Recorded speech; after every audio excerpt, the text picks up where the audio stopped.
Our first question tonight goes to Mr. Olean.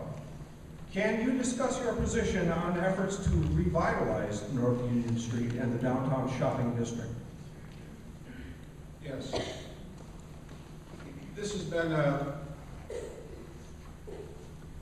revitalizing North Union Street, the Tiger Grant, has been, everyone knows it's been a controversy throughout the city of Olean.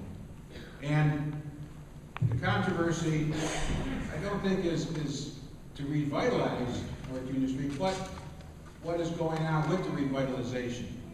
So I've thought long and hard. I've listened to a lot of people, and I was a police officer for 32 years. My nature is to get all the facts. So I've been out there getting all the facts. I had a great conversation with the traffic engineer the other day. And here's being fiscally responsible.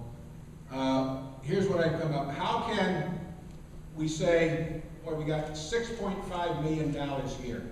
So, you know what? Let's just cast that aside.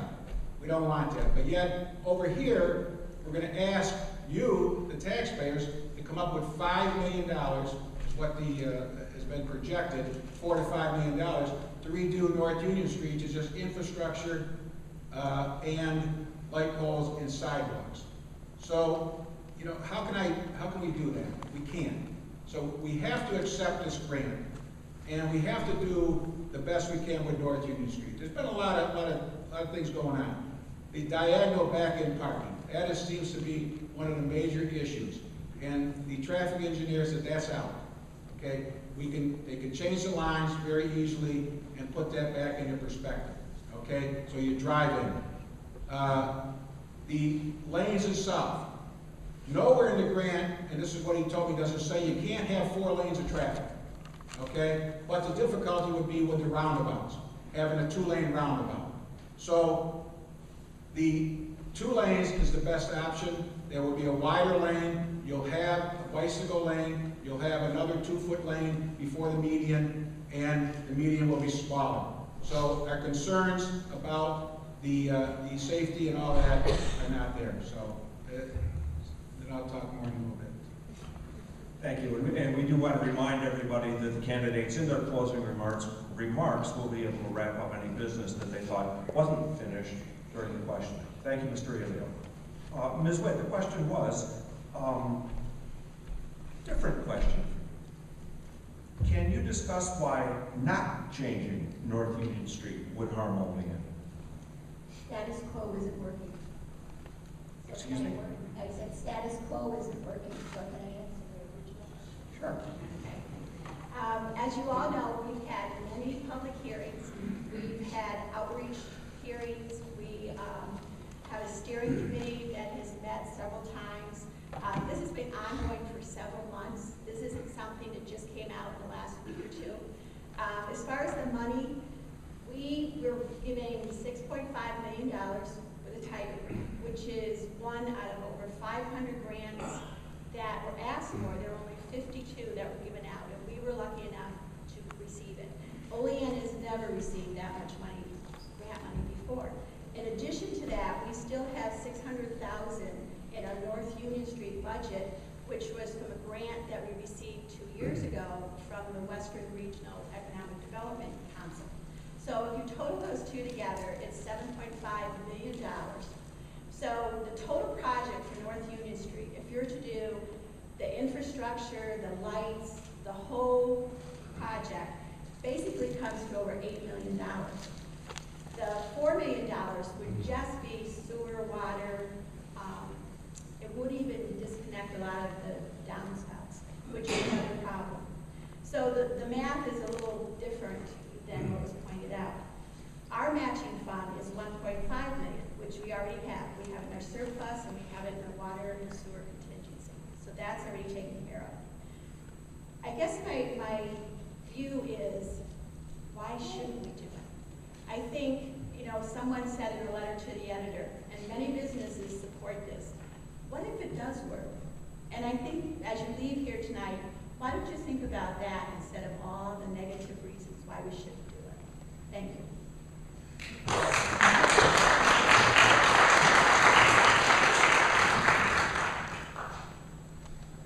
Thank you, Ms. Wood. Another question for you, please.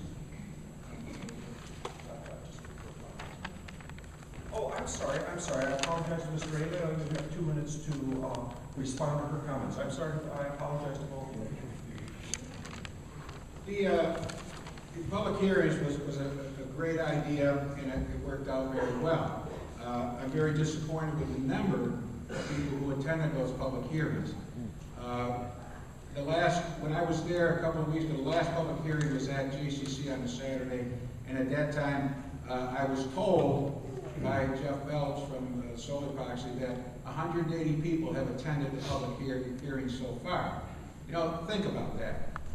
We have approximately 7,800 voters in the city of Olean, and 180 people attended. So did we get a fair realm of the entire voting population in Olean on the project? I don't know. I'm just throwing that out there. But the traffic engineer also told me that this project the grant was a first-in grant, which means that if the total project, including the water lines, the sewers, and everything, can be done for $6.5 million, then that's all that we'll have to come up with. His projections is it's going to be done for about 7.5. So right in line with what Mayor Witt is saying. Next, on October 22nd, the vote is going to be taken. And I'm sure that's going to pass the Common Council. So what we have to do now is we have to, as a city of Olean, we have to put our fears aside. Let's embrace this grant and let's get it done the way that we want it done. Let's have the people in there who are going to oversee this so that after it's voted in and that the diagonal back in parking doesn't come back in. And with the attitude, well, let's try it. Let's make sure we have the people in there who can oversee this and make sure it's what the public wants. Thank you. Thank you, Mr. Ailio. Ms. Witt? The only thing I would add is I agree with Mr. Ailio. I think it's a no-brainer. But because of my experience in my council and my administration and my city workers, we were successful in doing the in-house engineering for East State Street, which saved close to $500,000 for that project. So I know that I'm capable, and my staff is capable, more than capable, of overseeing this project. And I think it's something that's going to help Olean, and I think it's something that we're going to be very surprised on them. Thank you. This question comes from the Times Herald reader. Mr. Ailio, what is your take on if or how the manufacturer's Hanover building can play a role in downtown Olean's revitalization? I think the manufacturer's Hanover is vital to our revitalization downtown. It's been there. It's been an eyesore for well over 20 years, and it can be the cornerstone to make our downtown area the place it once was. We used to be, like I said before, we used to be the shining star, and we've got to get back to that. One of the plans, we have to get developers in here, or court developers, and get the developers not only present a plan, but then follow through with the plan. I guess the question I have to ask is, what are we doing? What are we doing wrong? What are we doing wrong with our developers? And once they come in, and it happens a lot of times. You hear projects are announced, the big splash in the paper, this is going to come here, this is going to, look at, even Bada Square, look how many times that has been in the paper. But, and also look at how many times manufactured Hanover has been in the paper. Yeah. So we have to find out what is going on. What is the plan that will work the best? I think one of the plans that will work the best is what was said a while ago. Let's make it a hotel. Let's make it a 40-room hotel. Let's have retail on the bottom floors. Let's have hotel rooms on the upper floors. Think about it. You have a hotel, you have turnover. You have people walking on our walkable Olean, you have them going to our stores. That is a better plan. Thank you.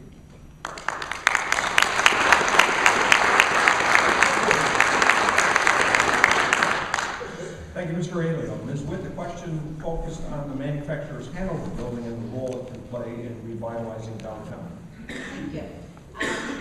And I have to tell you a little story. The Manny Handy has been part of my life for the past 12 years. As a common council member, I attended the URA meetings. And I would go away, okay, there's hope for Manningham.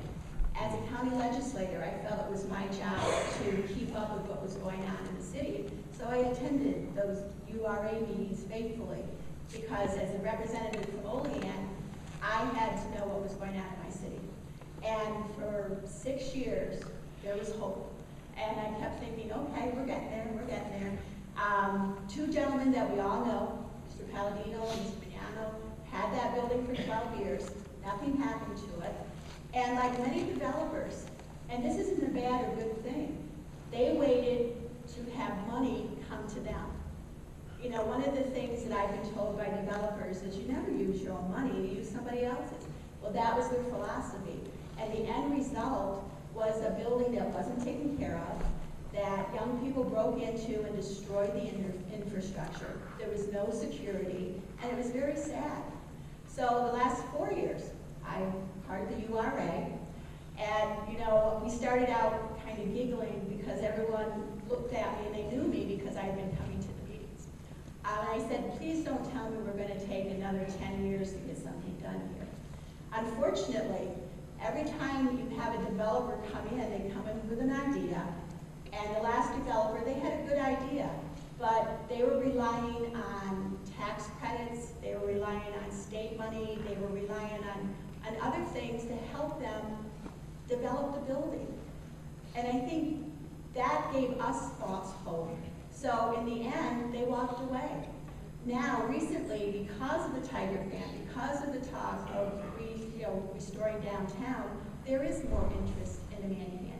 We've had 3 developers come in, and I think that's exciting. So I'm hoping with the work on North Union Street and these new people coming, there may be hope. I think we also have to tear down some of the back buildings because no developer can develop there without parking. Mr. Alien, follow-up thoughts? I'm good, thank you. Ms. Witt, did you want to carry on with anything there? Okay, thank you.